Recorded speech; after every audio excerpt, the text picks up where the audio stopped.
Oh my God, look at that. Oh my gosh, it worked. Surprise, everybody.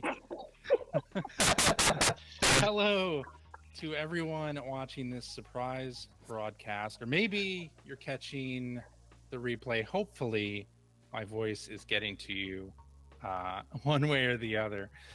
It is October 13th, and though that means it's Friday the 13th, it also means that it's the 7th anniversary of the launch of Rez Infinite on the PS4.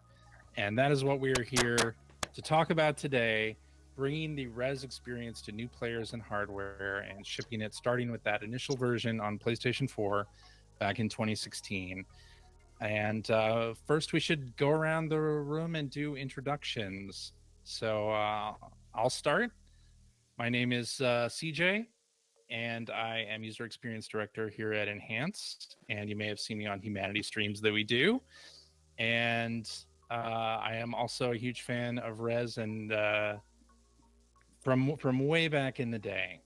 And I'm very happy to be working here at Enhanced. And I joined the team in 2021. Brian, you want to go next? Let me quickly stop because in the chat, Brian's microphone is apparently all distortion. While he figures that out, so Brian has been the Rez super fan, and now he's been helping us out in Enhanced with various special projects for a year or two.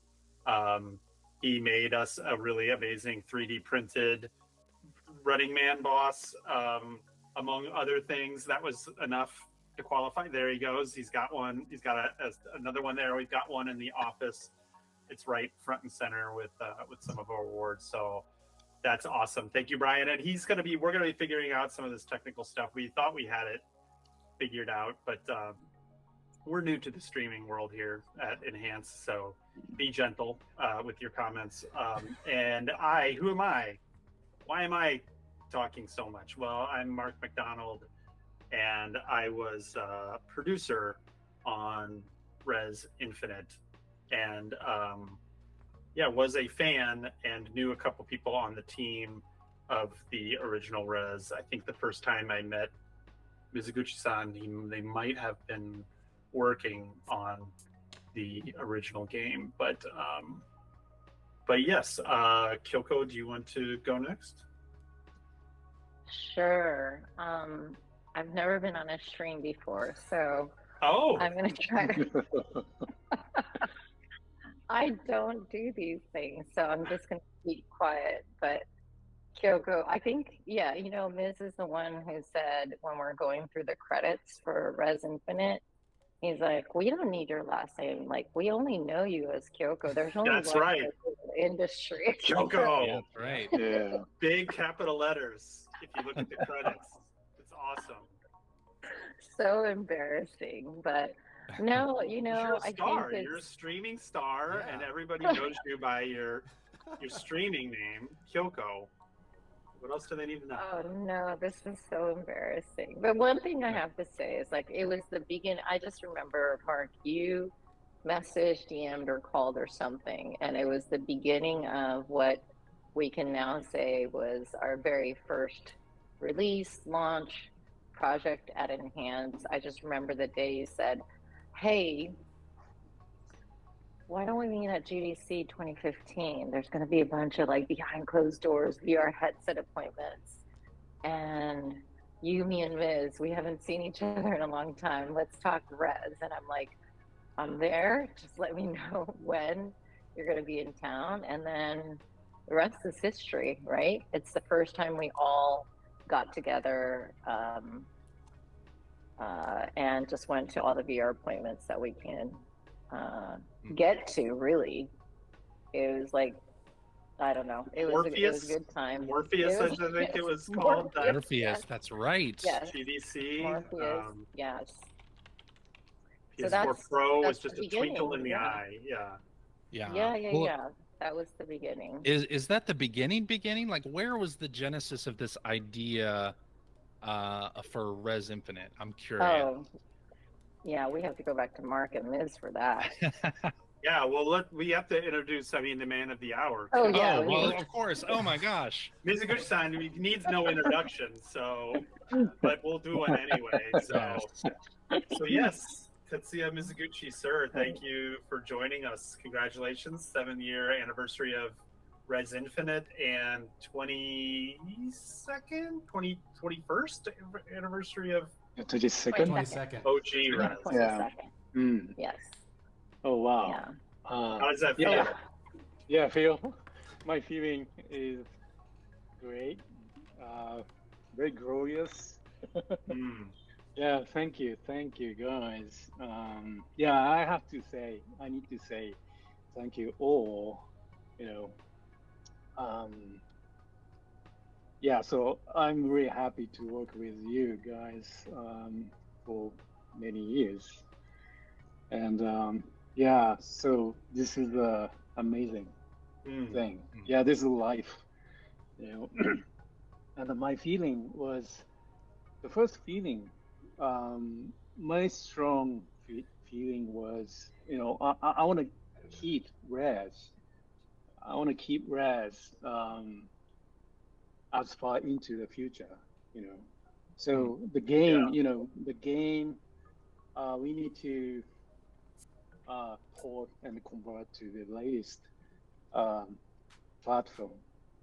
So so if we don't do this, you know, it's gone all the time. Right. Yeah. So my first strong feeling, oh, I have to keep Rez anyway, you know, in the highest quality as a resolution, if you know, as we can. So my first feeling was, oh, you know, oh, I want to keep this. And then I talked to Mark.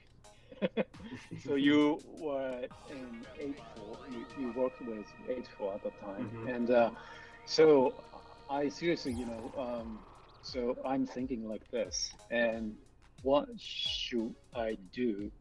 Yeah, that time, you know, just only me. So what should I do? Yeah. What do you feel? And Mark, John, and Hiroko, you know, 8.4 people. And so 8.4, yeah, accepted that as, you know, the work as consultant first. Yeah, that was the first. That was the beginning. Yeah, I think that was 2014.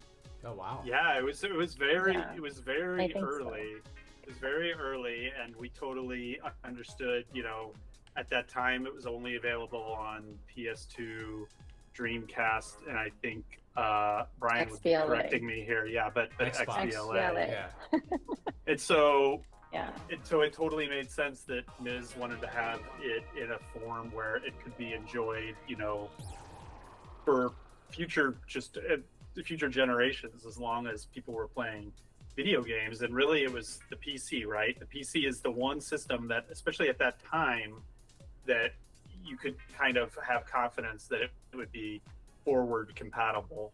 And so the initial idea was to make a PC version, make a really nice version of it that would be playable for the future. And then other things, you know, so we started consulting early, and then as we did that, other things started happening, most notably the Oculus.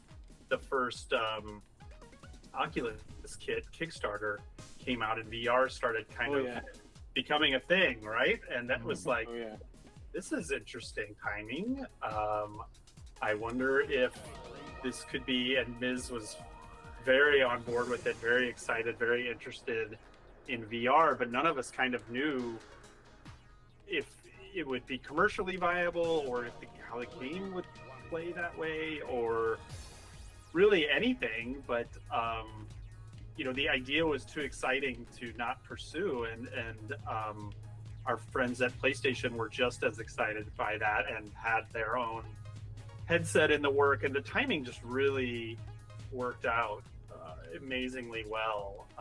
Not just to bring a remaster, and then not just to add VR, but then also, if we really got greedy, could we add a little new something into the game, aka Area X. And so the initial idea was to make it a Kickstarter.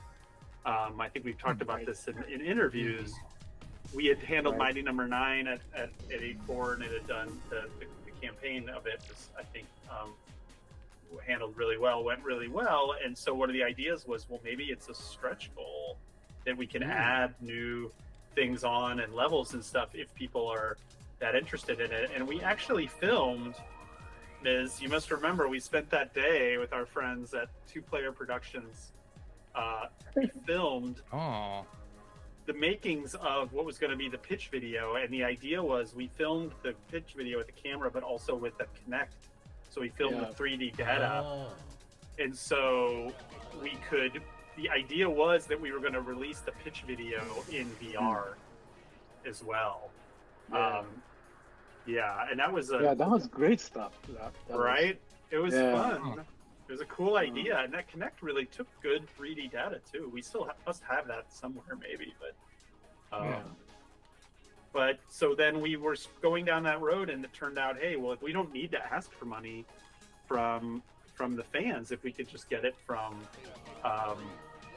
first party, let's do that, and that's what we did. So that kind of started the project. Right. Just remembered very clearly. Yeah. Just remembered. One of Yeah. these days we'll open up the archive and it'll be like, no one has ever seen this before. Well, we actually even talked to I think, is it Stillman and Hackett, the two guys from Double Fine that went on to create Tilt Brush. I met with them at GDC to talk to them about, hey, we want to do a pitch video and want to have it live action, but in 3D. And what's the best way to do that? And again, this is 2014, 2015. And they were like, yeah, that's really hard. Maybe you could do it this way. Maybe you could do it that way. But we didn't have to end up finding out, luckily. Yeah. So you pitched it to first party. Did you have a prototype? Like, what was the pitch? The pitch was we were calling it, I think, high res. High res. Our High-res. coaching was high res. Yeah. Which I still kind of like that. It doesn't work for lots of different reasons. When you really dig into it, it doesn't really work. But we liked that idea, and the pitch was that it would be the original game remastered, sound and video. I can't remember if we were committing to what resolution, because we did hear early rumblings, I think, about the PS4 Pro at that meeting. Might have been one of the first times we heard about, maybe it actually could be, I forget what we were thinking at that time, 4K or something. And then there would be a new area X, and we were very vague about what would be, how big that would be, how involved it would be, anything like that. And the pitch was that it would come out in time for PlayStation VR launch. It would be VR optional, and it would also launch on PlayStation 4, and then eventually it would also be launched for the Pro. We took advantage of that. The timing was right around then. I think that it had either already launched or was going to launch. I think it was shortly after. Yeah. Okay. Yeah. Maybe it was. But Sony was really excited by it, really supportive. We had our debut at PSX. RIP. God bless it. Loved that show. We had the synesthesia suit. There's all different kinds of things we can talk about there, but when did the suit come into fruition? Like, what was the idea behind that? Yeah, I think when, but then I just remember, to be quite honest, we were like literally working until, not we, but the extended team that was making the suit. I think it was like down to the wire to actually make everything work. Yeah, so the trans vibrator, when PS2 era, we made that. We, the UGA Sega, we made that, and there was just that kind of shape peripheral, and you can feel the the vibration with the music. So that was really good. And so yeah, we discussed Mike, and the Kyoko. We discussed about what is the future Rez kind of image, and with VR headset. So we should have much more, you know, impactful something really. And I just had the simple desire, I want to make much more full body suits with many haptics, and the haptics moving with the music. So, and you feel music and like a three-dimensional, the feel. So, and yeah, I think it's the Mark. You were so excited about that, and can we make that? But we should make that. And so that idea was coming from the Kickstarter project, I think. So if we do the Kickstarter project, we need something new, not only game. We are making like this, and that kind of an atmosphere we want to make. But so we switched to so we have deal with Sony for PS VR and PS4 first exclusively, and then let's make the suits for Sony PSVR, that. Yeah, so we moved that kind of direction. Yeah, go ahead. Yeah, so and so we had a project with Rhizomatics. It's the Japanese creators and artists, and so we have collaboration with them, and also some students from university, Keio University, and I'm teaching at the Keio University, and some students researching the haptics, and then let's work together. And I think it's a 6 months project. Yeah, oh, wow. From the idea and making this, to put the actuators on the suits, and mixing with the game, and so. And yeah, it was in the end, I feel like it was we assembled, or you guys assembled, there was even like the costume designer, right? Like that wasn't just any material that was sewn, and like it was literally like meticulously designed to also look good. So I mean, when the crew from Japan flew in, I remember, to San Francisco for PSX, how many people did we have? I don't know, 13, 14 people. Yeah. It was a group of people. The suit had its own entourage. It did. Now, did you only have the one suit, by the way? Pieces. Or was there a fallback in case something happened? I think it's just only one. Yeah, there was one. Yeah. There was one suit. There's the shiny version of it, and then there was the version that people could wear. So I guess, in a sense, there were two, but really there was only one, and it required heavy maintenance, and we weren't even sure 100% it was going to work. And you have the next picture is Ms. waiting backstage at PSX, waiting there the whole time in a very hot suit. And he had to stand there from the start of the show until we were revealed. And I mean, a million different things could have gone wrong with the reveal. Here it is, awesome. Oh my God, backstage footage. That's amazing. This is backstage, but the fact that like everything worked, it was like such a relief. Oh my God, like So I waited around 30 minutes wearing the suits, Yeah. And that was so hot, inside the suits. So almost like, I can't breathe. Yeah. Yeah. Yeah. So, and Yeah. I needed the oxygen plant, from between like that. So, Yeah. and it's so hard, and Yeah. that was crazy. But it's so, yeah, I was so nervous. Yeah. You were Thousand nervous? people waiting. Yeah, It's and a huge crowd No of one people. Yeah. Yeah, So many people watching. yeah. No one expected it. I mean, I remember. Yeah, no.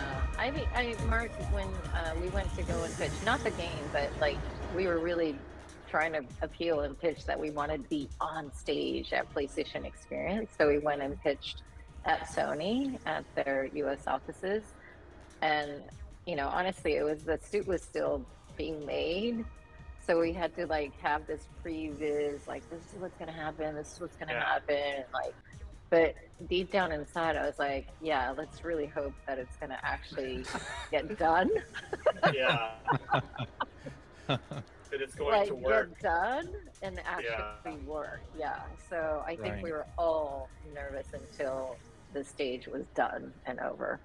They had 3 screens, and Miz was in between Yeah. 2 of the screens. And so the video we made started off on 1, and then boom, it expanded to the 3. And it was just so complicated, and so many things had to go just right. What you're watching here, I think, is at Tokyo Game Show. We did something this is different. Yeah, but it was so complicated, and the timing had to happen, and the door had to happen, and the cameras that were on Miz, everything had to happen. And it's such a miracle that it all worked. And I mean, it was like maybe one rehearsal, but even the rehearsal we did, we weren't really able to rehearse it, and the suit was a little bit fidgety.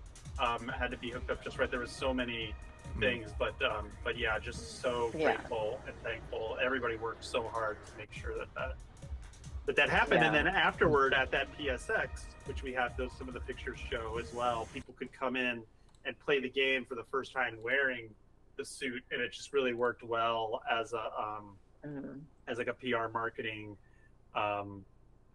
thing. It wasn't really a gimmick because it really was in vibe with the game and what was going on. But of course, the end user wasn't going to be able to experience that. It was just kind of like there you go. Yeah, this is the room. Yeah, so you can see the silver suit there.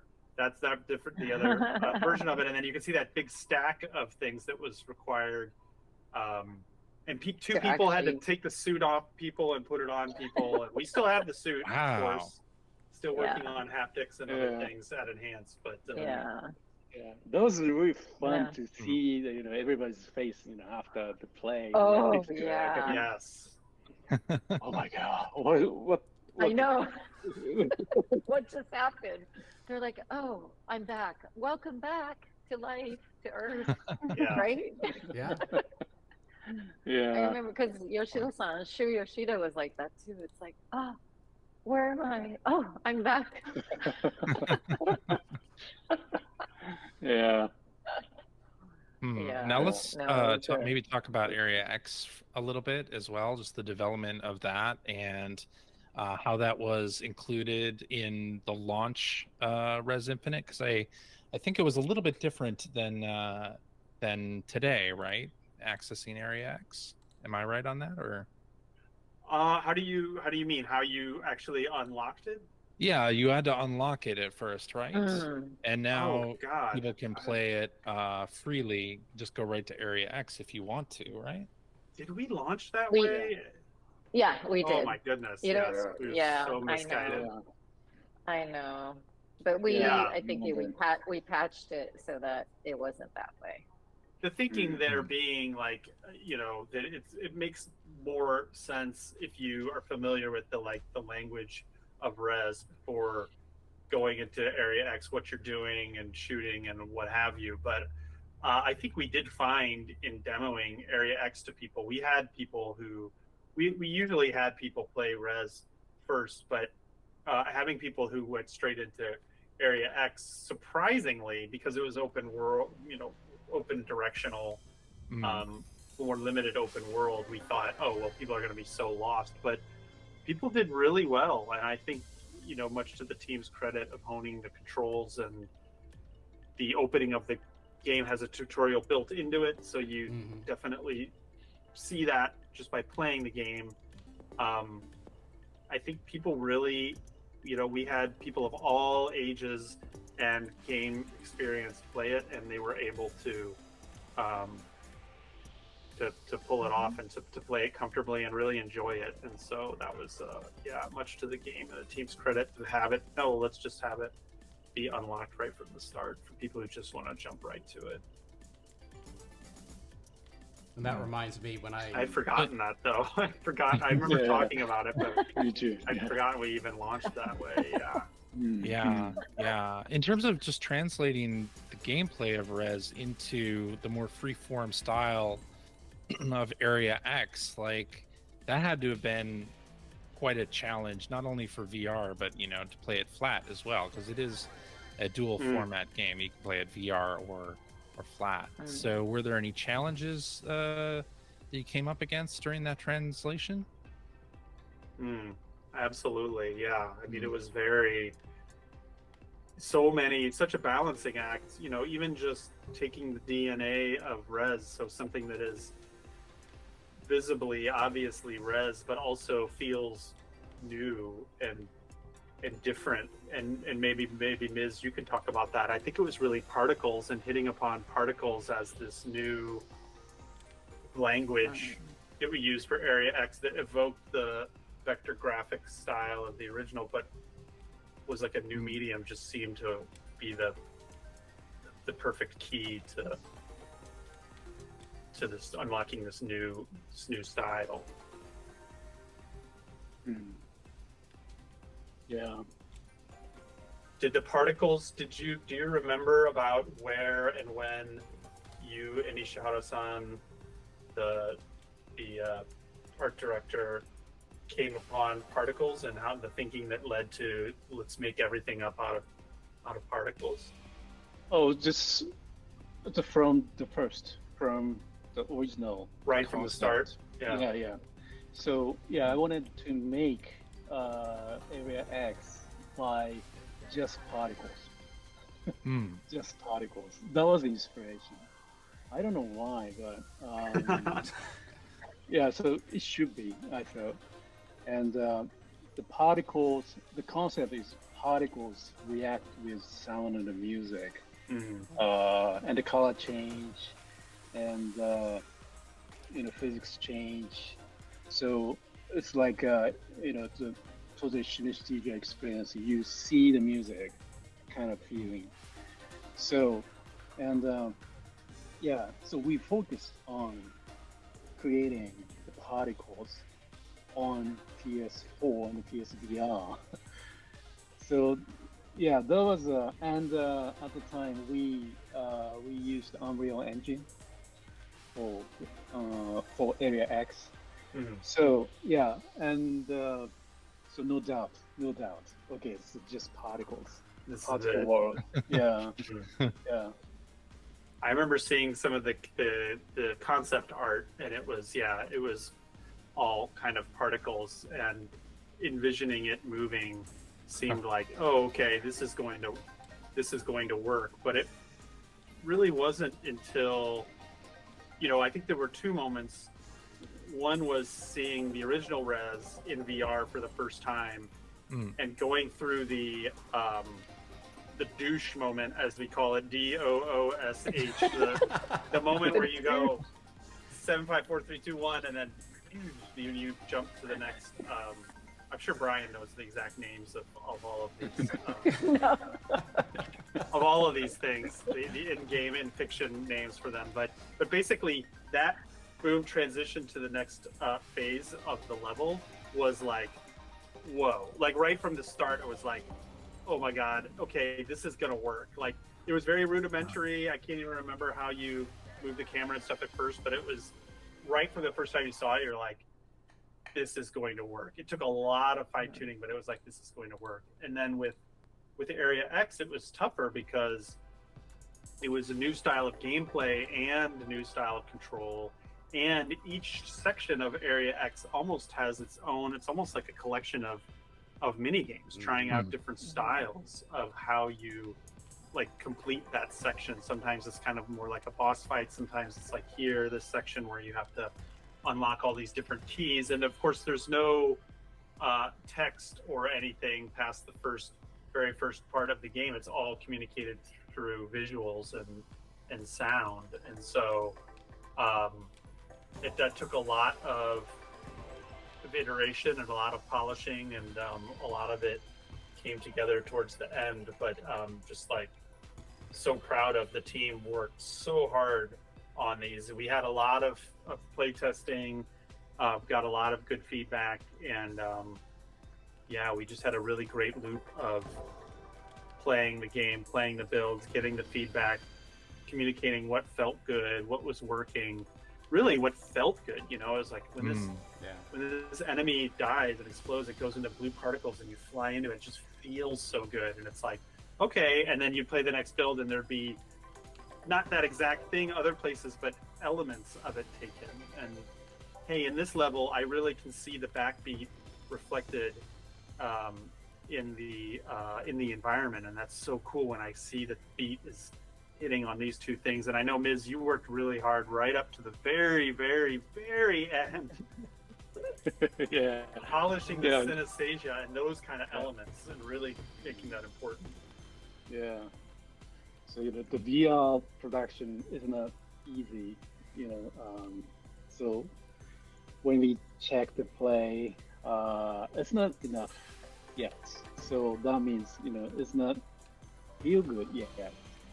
So sometimes, we feel sick, to adjust, So the really tough, as a production, VR, Developing any VR game, really hard for that reason, Yeah, that has to be tough just because I get sick in VR quite a bit, but Rez does not make me sick. Even with all of the fast visuals that are coming at you, even all the flying and direction changes, I do not get motion sickness in Rez, and that's kind of astounding.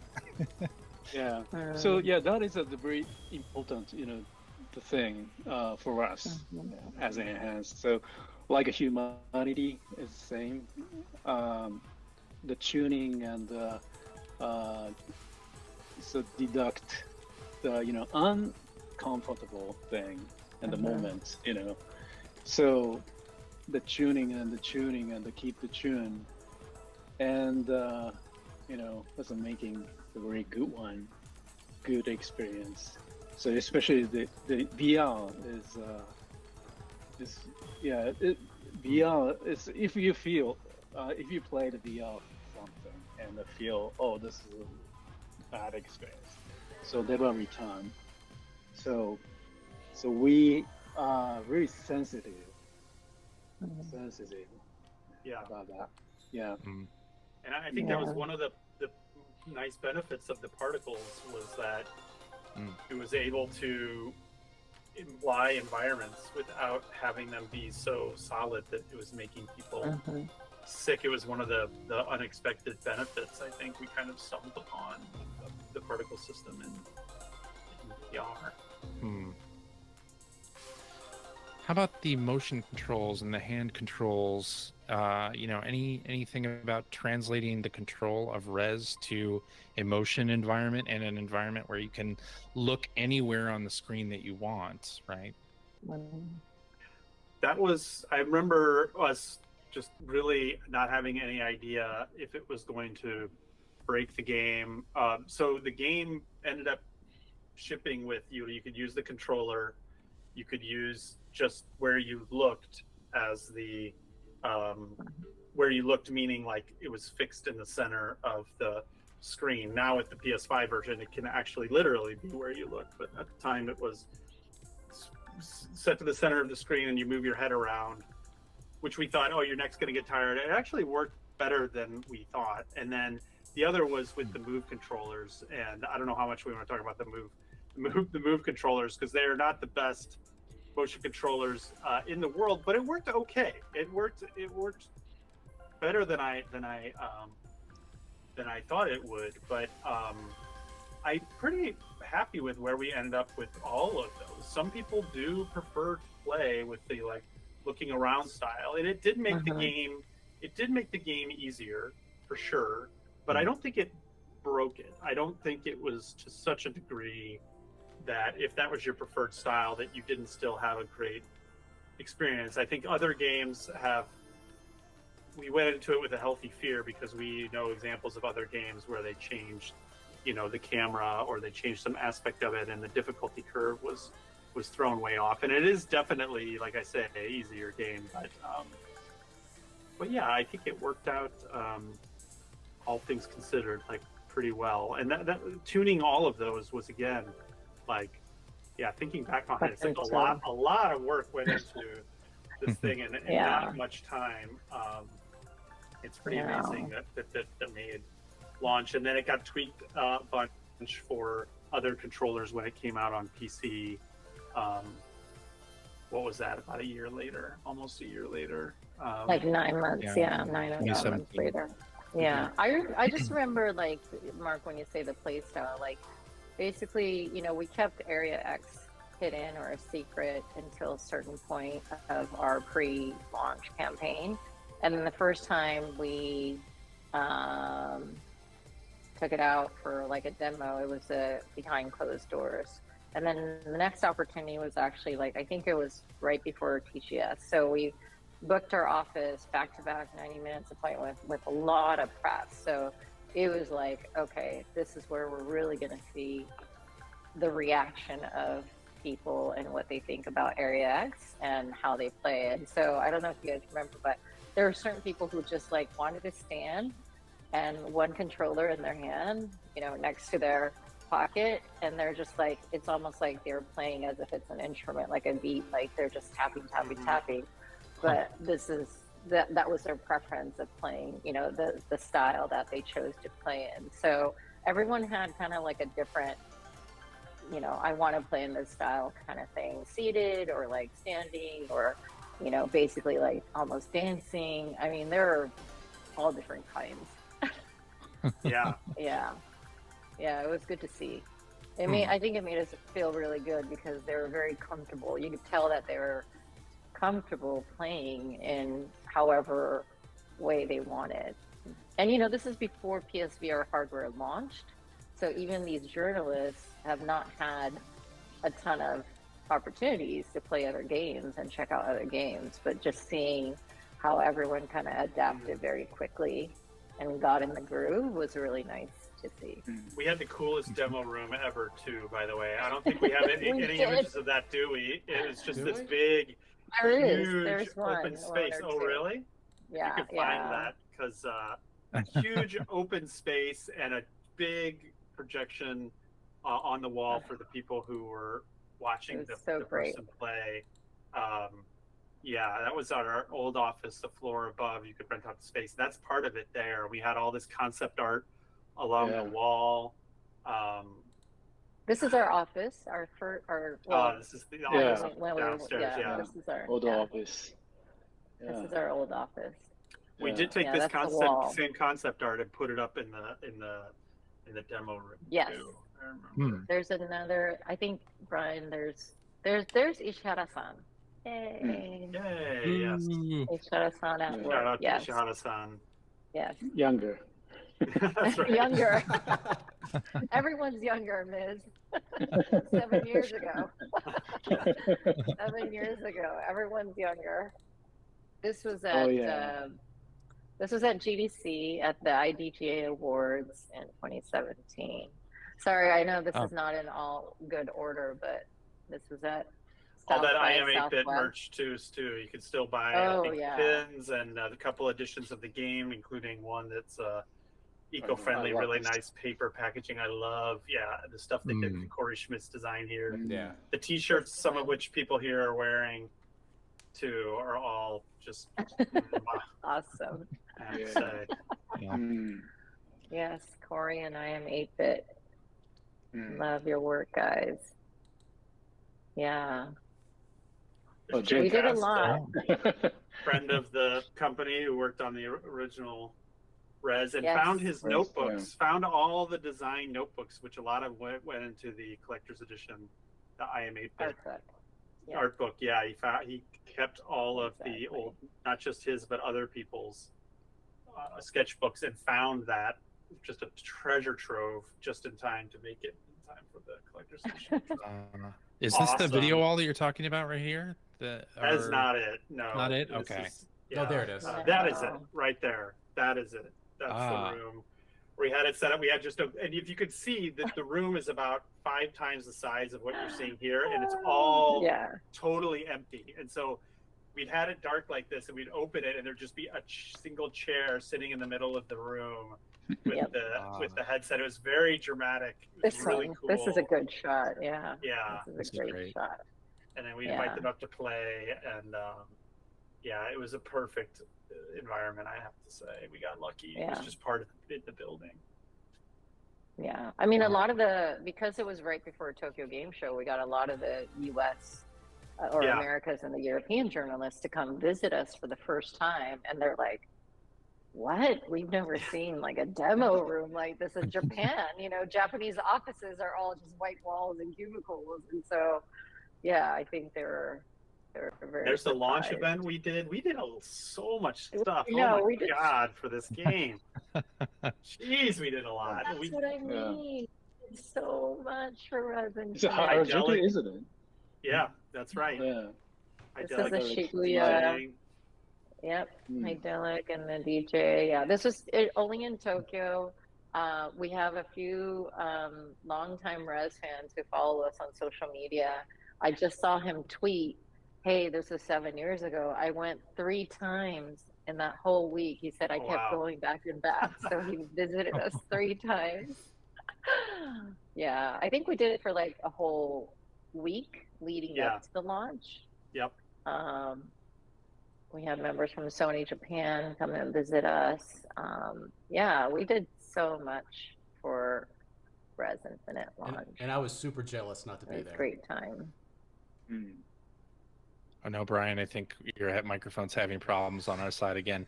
Oh, really? Oh no. I'll speak for Brian. Sorry. I'll speak for Brian. Oh my God, you guys are so awesome. There you go. Why are you so awesome? Why can't I live in Tokyo? I wish I lived in Tokyo. Yes. There you go. Now there you are. There you are. There you go. I was very jealous seeing all the images on Twitter when this was coming out, and I was like, God dang it. I just remember thinking, I think I tweeted it at the time too. Like there's like a Kanye West quote where he's like, "My life is I do cool shit, and because my life is dope and I do dope shit," or something like that. I remember just being at that event and just being like, "How lucky am I that this is my life? Like that I get to do this." And get paid for it at the same time. Like, what a cool company, what a cool group of people, and like people just doing all of this stuff because it would be cool to do. You know, it was not like, oh, we're gonna sell X many more copies. I mean, it's probably obvious with like any of this stuff. It's really just done. The suit, everything is done because of the love and the people's interest and passion, and that's really like enhance in a nutshell, like what we're all about. Wait, Mark. Not to make everybody cry. Yeah. Get a little sappy for a minute here, but that's and then yes, the Game Award. What a surprise! It was so awesome. My God. It was like sandwiched at the start of the show or something. It was you could see in the corner there. The game hasn't started yet, and they did some awards. I know. And we were like, wait, what? They just did it was the first time they had done VR game. It was the inaugural year with VR game, and we won it, and then it was like right on to the next one, and we were all like, what just happened? Oh my God. Like, and so, we were, I mean, what a thrill. We still, that statue is really nice in person. If you ever get a chance to hold one, that thing everybody says, oh, this is heavier than I thought. It really is like made out of. It's really, really nice. They did an amazing job with it, and they shipped it to us. It's proudly displayed right at the front. In every deck that we that we have that we That better. do presenting Enhance and About Us and whatever. Yeah, so thank you to everybody who voted for that, and Jeff and Yeah. all those people. That was a big early boost for us as a studio, and like a real nice vote of For sure. confidence, I think. Yeah. For sure. Yeah. Yeah. It was kind of like one after another, which, like, you know, every other like award season. And then was award like, season started, and yeah, that was, it was really nice. crazy. Launching in the Yeah. fall has some benefits, and one of them is if your game is lucky enough to get consideration, like you really can ride Oh, wait. a nice We wave. need to talk about I want to talk about the Edge cover. I mean, this is all luck and timing too, right? Don't you think? Nathan was, I think, EIC back then, and Friend of the company, Nathan Brown. Yeah, shout out to Nathan, exactly, Nathan Brown. Hey, how are you doing? But yeah, I remember, I think it just came out of not nowhere, but it was like, when we hey, talked the first time when he came at the original PSX. He came to PSX, and we really vibed, and he was like one of our last appointments, and we were all like, we met, and all of us just, Kyoko, Miz, me, Nathan, everybody like really hit it off, and we were like, VR should be cool, right? Like, why is VR not the coolest? It's so effing cool. This is what it should be like, right? And this is how it should be kind of presented. And we were just really on the same page. And so it was like, it would be really cool at some point, not really knowing if it would be ever a cover or even kind of dreaming of that. But then when it came time to do it, it was like a split cover. And like, this is still, I love this image alongside the Time magazine cover with Palmer Luckey and their VR cover of him doing the back in front of a crappy like JPEG of a beach or whatever, and he's just doesn't have shoes on and he's wearing jeans and whatever. Like, oh my gosh, I've made decks where I put this next to that, and it's like, this is how people are presenting it. This is how it should be. Like, should be presented. Let's not forget, VR is cool and aspirational, and it is the future. It's not whatever the hell that was. Yeah. But yeah, shout out to Edge for using it right and making, and I mean, just nailing it. And that's actual photography, right? That's not like photoshopped up. That's stuff done with the exposure and, you know, really talented artists who got that. That whole photo shoot is just like, it's still really cool. I mean, even the PSVR 1 headset still looks really cool and futuristic there, right? Yeah, totally. Super proud of that. Yeah. Well, and of course, after the PS4 version launched, we brought it to PC VR and Quest as well. And then earlier this year, PlayStation 5. So if you have CJ, you forgot a version. Did I? Wait, what did I forget? Yes. Brian, do you want to fill us in on the version that CJ has forgotten? Oh my gosh, you even have. There's a hint. It. He's got it right there handy. Google. Of course he does. The Daydream. Daydream. That's right. Oh, right. There's a thing called the Daydream back then. It actually, you could take your Android phone. It actually, go ahead. No, Brian. It was actually really good. It really good. Yeah, it was. Yeah. Monstars, the original devs made that version, and they really performed a miracle there. I mean, I think the Quest version is also incredibly impressive, whether you're on Quest 1 or 2. But that Daydream version, really, they pulled something out. And it was a good learning experience. Didn't, sell a huge ton of stuff, but that, again, wasn't like why we did it. It was just like a cool thing, and it was a challenge. And at that time, it really wasn't clear. That was what kind of ended up becoming the Quest. It was like, hey, mobile chipset VR, so it can be wireless. Maybe that's where things are going. And so, the team did learn a bunch on that project that I think informed the Quest port after that, which has also been like super well regarded. So, down conversion is all the time. It's really tough. Really tough. The app conversion is welcome. All of us. See, I think Welcome. we're not. I think we're not on the Google Play Store anymore, but you can still find the game, of course, for PS4. Now PS5. We could talk about the PS5 version real quick. Most recently PS5, and then of course the Quest and PC versions. Yeah. Mm. Which, by the way, if you have a Quest 3, I think Rez Infinite plays really, really well on Quest 3 that just came out this past week. So Mm. Yep. Yeah, and that PS5 port. Don't sleep on that. Try the eye tracking. It was in a the lot eye of headlines tracking. for the eye tracking targeting. The team put a bunch of love into it. I think they took advantage of the haptics. and the headset haptics. Expanded too. haptics for the Headset controller haptics, and the yeah. headset haptics, and like that was not a turnkey port by any means. So yeah, check that out. Yeah. Before we wrap up here, I want to make sure that we talk about just Rez and the staying power that the game has had, you know, since Rez Infinite came out on PS4 to this year coming out on PS5 and new people discovering the game. What do you think has given Rez such staying power? Mm. It's a Miz question for sure.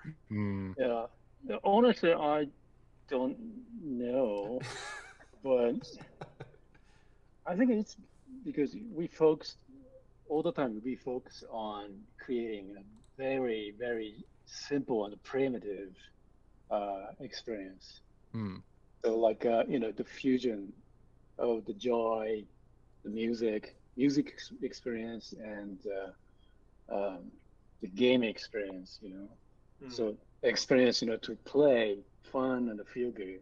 So yeah, it's very simple. It's a very simple game.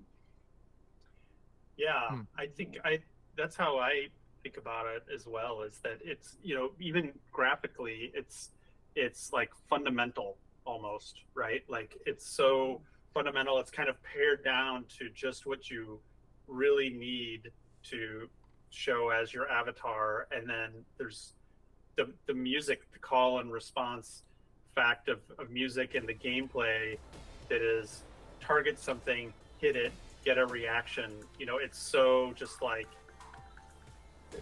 basic, not in a bad way, basic, just like it's like hardwired into our brains as humans, and it's touching all of those wires and connecting the sound and visual wires. Whereas if something that was made 22 years ago tried to be realistic, or even tried to hit a very particular art style, it might look like much more out of that particular period. But I think that's part of why it stands time better. And I'm hopeful that Area X will be that way as well. Probably too early to say, but because of the more, again, like paring things down and fundamental and primitive, even though it's different from the original style, that it's like boiled down to the primitive elements. Yeah. It's in its own category. I agree. It's really hard to explain. It makes it much harder to sell the game, by the way. does. Whenever Yes, that is true. it's like, Yeah, here's I the feel boxes. that. Yeah. Over 20 years. Yes, Biz has been dealing with this exactly like for 22 years, explaining to people. It's like, where's the boxes on the PlayStation Store? Is it a shooter? Well, not really. Is it a music game? Well, it kind of, but it's not like the other games that you call music games. Well, is it? It's like, just check like 5 different boxes and hope that people, because it's action, it is music, it is shooting, again, in a manner of speaking, but it's adventure in a way, like especially with Area X. It's just, it really, for better and for worse, it is really hard to define quantity, and that's hopefully part of the charm for the people that have found it. Okay. Well, are there any sort of closing thoughts we want to wrap up with? Anybody want to say something that we didn't cover during this, or that we didn't get to? I wanna say- have one thing. Oh, I'm just gonna say for the 7th anniversary, this is like we are overproducing. This is for like a random anniversary. Maybe we should. True. Is it too late? Did we already live stream this? Is it too late to save this for the 10th anniversary? Maybe. We'll just rerun it. No, Or like the it's gonna 30th be anniversary. We're gonna have to No, top this come now on. for the 8th anniversary, then the 9th. Then what are we gonna do for? For the you know, 10th? Hopefully, But I hope Mark, people enjoy it. Yeah. no, Mark, you always say we make cool shit. So like, what are you talking about? We're always going to Right. continue to one up whatever we did the previous year, right? This is There you go. Fair nothing, enough. Mark. This Fair is enough. nothing. All right. Sorry, Kyoko. I interrupted you though. What were you gonna say? No, Where does I was marketing actually director gonna... Kyoko on the screen? It was just on there. Oh, Kyoko. Good Yeah. timing with the credits, by the way. Thanks for the playthrough too. Brian. Sure. Yeah. Yes, thank you, Brian. No, I was Monstars, actually gonna... shout out to Monstars, our Yes, friends. Monsters. There, man. Everyone at Monstars. Long And time Hydelic, partner, Oh, yeah. Hydelic.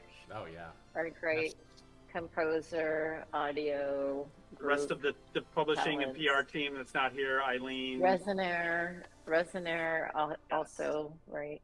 Yes. No, I think that's a good ending. I was gonna say something, but I'll save it for the 8th anniversary. Why don't- There you go. Alrighty. Keep a little something stored away. Yeah. You have to wait a whole year for it, okay?